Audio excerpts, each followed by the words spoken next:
Yo, what's going on, guys? DJS here. Wanted to bring you guys a side-by-side comparison of the Kobe 9 EM and the Kobe 8, and to kind of give you a look at some of the other Kobes out there as well.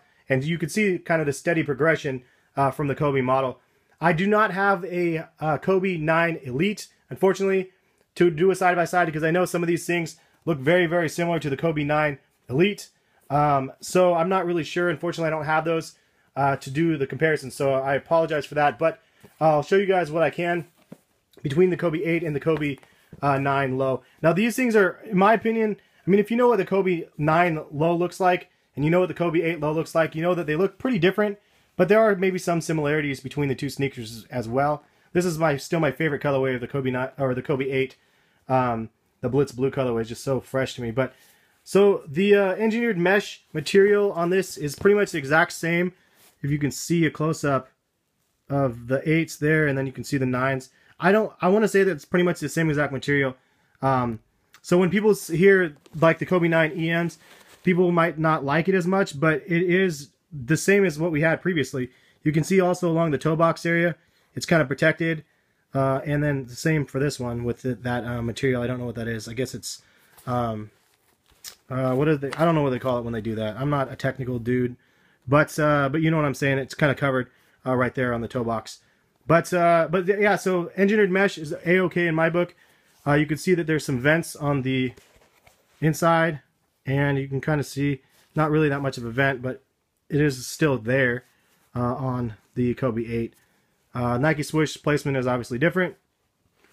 And then, let's see, on the outside. I mean, on the outside, the Nike swoosh is still on the side right there. The midsole is completely revamped, as you can see. And the most notable difference is they took away the cupping that they usually do on the Kobes. So that's something that they've done back from, here's the Kobe 7.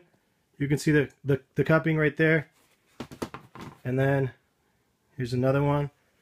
And then here's the Kobe 6. So they've definitely done that for the last handful of generations. I don't have anything past the 5 or past the 6 at this point. But they did do this, and then they added this stitching or these marks, and I believe that's representative of his Achilles or something to that effect. And then you can see that there is the Kobe logo down at the bottom down there. Kobe signature on the side, same on both. And let's see here. Uses flywire, as you can see. Kobe tongue is thicker than it was on the 8. That was probably a lot of people's biggest complaints, or at least maybe my biggest complaint, was the 8 tongues were so thin.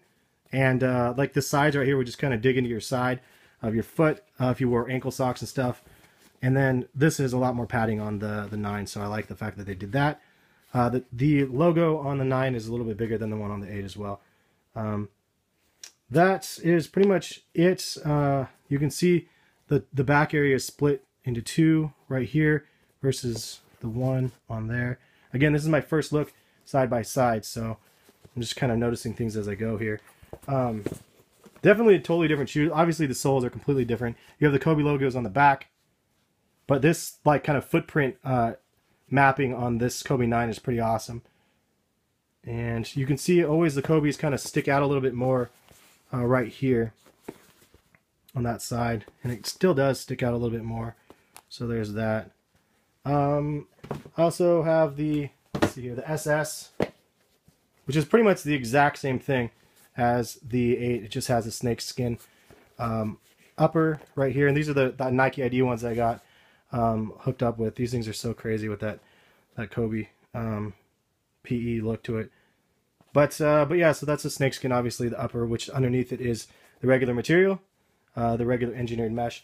You guys want to see, this is the Kobe 7 Elite, and this it's basically a Kobe 7 on crack. I mean, this is the 7, and then this is the 7 Elite, and it has this kind of snake scale sort of appearance to the shoe, as you can see right here. Tongues and stuff a little bit bigger. Let's see comparison to the 9s. Tongues look actually very similar to the 9s, same shapes, at least in my opinion.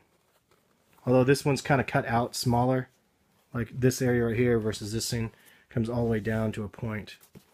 For those wondering about that.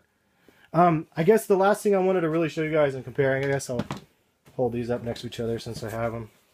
And this is the Rice 6s versus the 9s, and you can see there's, I mean, it's kind of a slow evolution. If you look at them, the Nike swoosh is there. I don't know. It's a cool evolution between what we had and what we have now.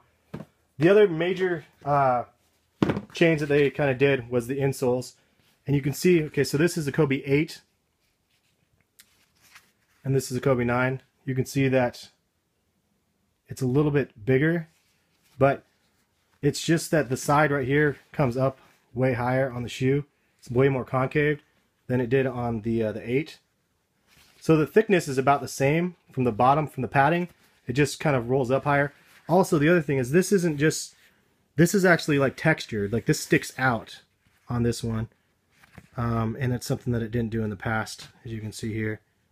So that's pretty cool. I mean, the fact that they made it like textured and it's a little bit more bumpy. So interesting like design change up on it. It just made it a little bit more prominent than before. It does look a little bit wider actually as well. But I do like the fact that it came up all the way on the sides. And it's actually something that they did on the Kobe like 7s and stuff like that. It's going to be hard to see, but on the inside of this shoe, along here, it's like the insole, but then along the insole, there's like an extra little padding up on the side. It's kind of like they had that same thing. They didn't do it on the 6s. They just did it on the 7s.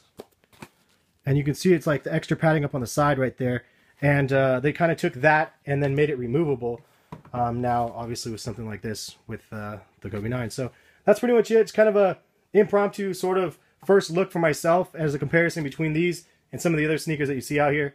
If there's some other big detailed differences between them, leave a comment, let me know. This is just me looking over them for the first time. But thank you guys for watching. It's kind of fun breaking out all the different Kobe's and stuff. Maybe it makes me want to go back and get the rest of the series, at least so I have at least one model of each, as I've done with the LeBrons and the Jordans as well. So anyway, do you guys like the Kobe 9s? Do you like the changes that they've made?